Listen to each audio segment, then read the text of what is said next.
bersama saya ialah saudari Hidayah, Alia dan Masya, wakil murid tingkatan 5. Okey. Soalan pertama. Bagaimana perasaan awak dapat menyertai iftar perdana semester tahun ini?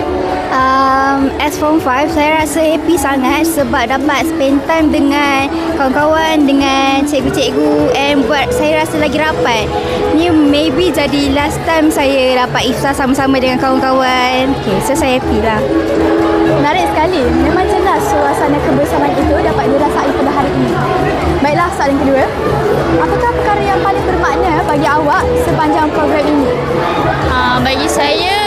Bagi saya yang paling bermakna ialah bonding lah antara kawan-kawan dengan cikgu-cikgu semua. Sebab ni kan last year kita orang.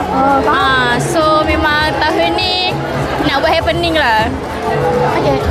Terima kasih atas perkongsian tersebut.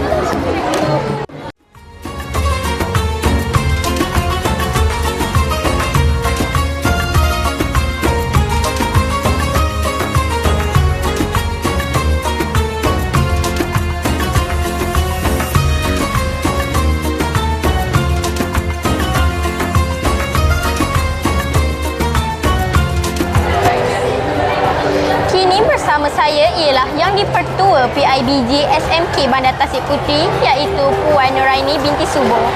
Assalamualaikum Puan. Assalamualaikum. Puan, sebagai wakil ibu bapa, apakah pandangan Puan tentang program seperti ini?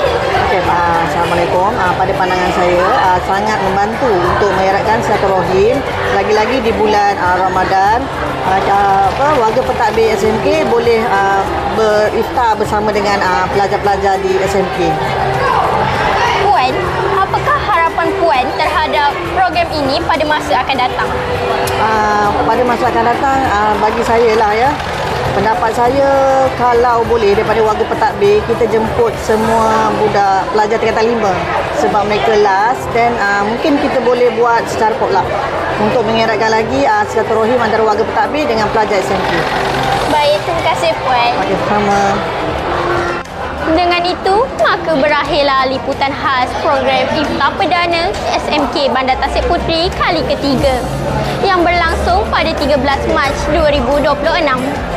Program ini jelas menunjukkan semangat silaturahim, perpaduan dan kekeluargaan yang kukuh dalam kalangan warga Simetri.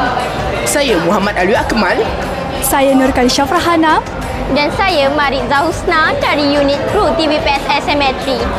Salam Malaysia Madani. Simetri on top. Terima kasih dan jumpa lagi.